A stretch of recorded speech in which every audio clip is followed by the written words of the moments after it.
So it's a matter of manipulation of emotions from their viewpoint. That is to say, the powers that be. Yes. Well, I know that if an accident happens on a street corner, and let's say 10 people see it, as you go around, you interview each person. Everyone has, from a different vantage point, a little bit of different perception of what exactly happened. We even see this in courtrooms sometimes when people go up on the witness stands.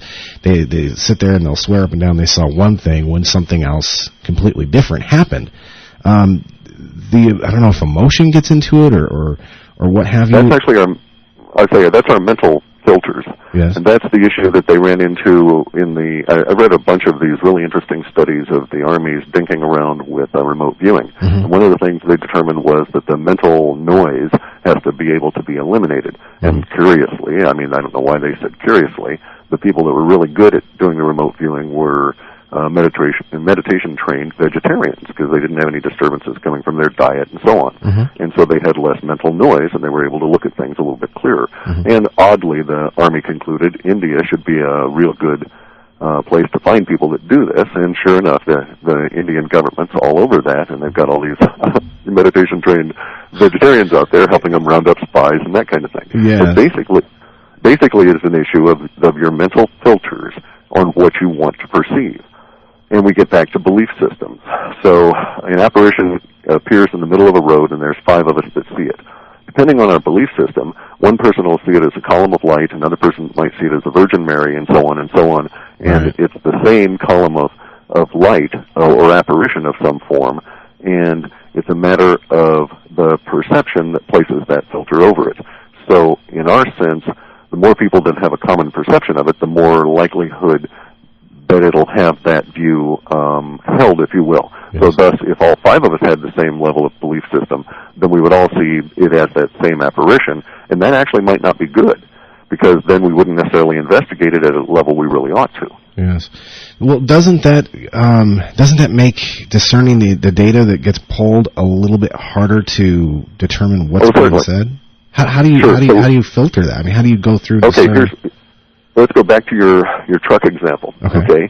That happened to you the other night. It was rattling enough. You rush on home and you sit down and you just had to tell so and so. So you hop online and you scoot on over there and you describe it. Yes. When you describe that, maybe that day, the day later, or whatever, our spiders pick it up and it comes back in. But it comes back in the form of not a discussion about truck necessarily, but we'd get the archetype of transportation. Yes. Further, we would get archetype of communication and prescience, because you basically would describe it in such a way that you would be saying to us at an archetype level that you had an experience of a preconception, a previewing of what would occur minutes later. We would also find out that it happened in the immediacy because of the language you would use to describe it and the emotion you would be letting out while you were writing it. Mm-hmm. Does that make sense? Yeah, it does. So in that sense, we're working at broad archetypes. So it is quite true that we run into issues where our particular Western filter intrudes on some of the archetypes we're getting in some of the other languages. So I have some confidence that I'm getting a true archetype out of some of the information out of that we're getting in Cyrillic, but not necessarily the same that we're getting out of some of the Hindi languages, because they have a different perception of things. Right. So we're a little bit tentative. Well, what about slang being used, or even a lot of these guys that post on message boards in a sense, instead of using the word "you" or spelling out the word "you" Y-O-U. So it's just a matter of substitution. We run into those all the time, and in fact, we're using Prolog. Prolog's a really cool language because it understands at its core the nature of words, mm-hmm. allows us to work in whole words, and it's basically a database in RAM with all these really cool things that we can manipulate via predicate calculus. So we run across those, instantly convert it to our particular level of slang, which is all 4-digit hexadecimal numbers, because we deal in integer grades all through this, and then just plop integers in the SQL Server. So that doesn't present too much of a problem. And we get about 40 to 50,000 of those on every time we do a data run, and we throw them off into this bucket, and then we go and examine them between runs and sort them out, and then put them into the dictionary. Yes. Well, I know that when it just started off, you generally focused on American-based message boards, yes? Correct. And as time went on, you kind of branched out and started bringing in message boards in other countries, different languages. Correct. That must have been a tedious process because that has to actually get incorporated into the software somehow for translation to pull the data, wouldn't it? It does. It's actually a lot easier than you might think because there's places out there like Transparent Language, which is a really cool learned foreign language on a CD program company, and they'll sell a lexicon.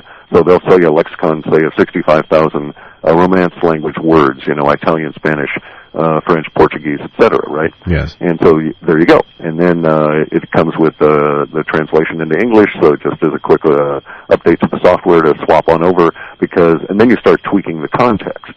So, for instance, we had this recurring forecast for maybe a year that we were going to run into this rather interesting female personality that somehow represented a very important archetype, and that this personality had connections to the highlands in Central America and South America, and all different kinds of things that basically came out in the language when they released Ingrid Betancourt, and she went back to France because she had this particular message about you can't hate your enemies, and she didn't want to hear she'd been held for 6 years as a captive, and so this is a rather unique attitude, right. And it really struck a chord within the French.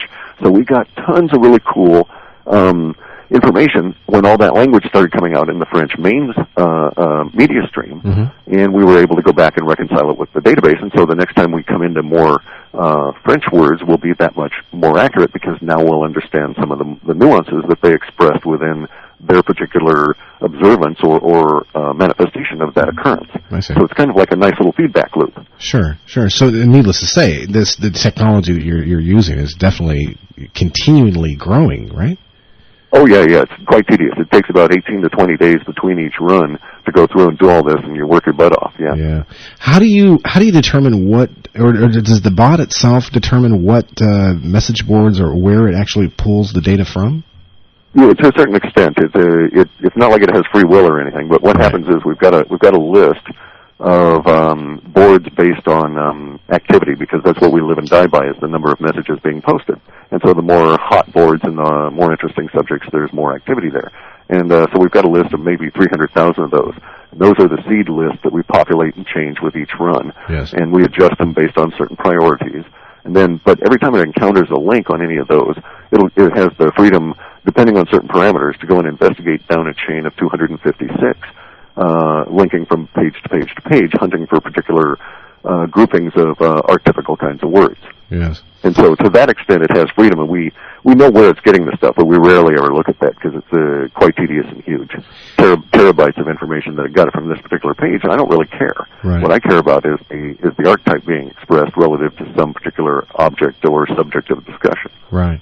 With the advances in speech recognition, if you were to, I don't know, maybe you or maybe, I don't know, planning on focusing on something like this in the future, if you were able to pull in all the information from different news sources, different podcasts, for example.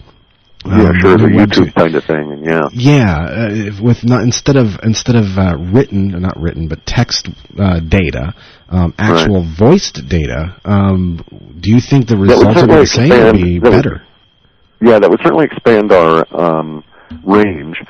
We have a tendency, though, so far, in what I've observed on a lot of these things, is that the majority of the language would fall into what we would call the immediacy group. Yes. We break our data into three broad categories, where we have immediacy data that is effective from about 3 days out to about 3 weeks inclusive. And we have shorter term data that goes from the 4th week out to about through the 3rd month. And then we have longer term, which is 3 months out to about 19 months and beyond.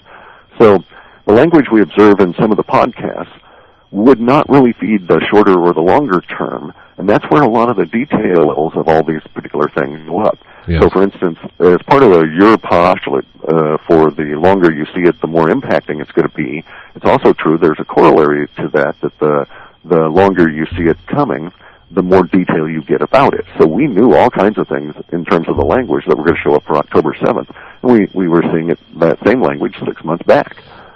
For instance, as a reader of the report, you know we have a tendency to focus on pies. Yes. And a lot of people have asked us why. And I've casually said, well, pies are good, and have given all these flip answers.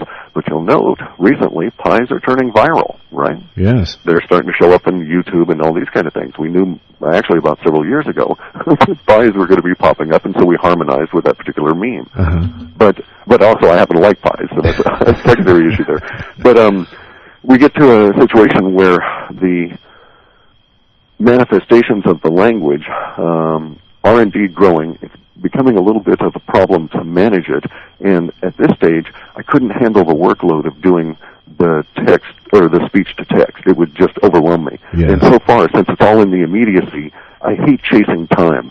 We get into the reports in the 5th and 6th report in a series where we're trying to examine a bunch of immediacy data that's piled up, and basically what you're doing is you're trying to interpret it as fast as it's appearing, and it's really kind of stressful. Yes.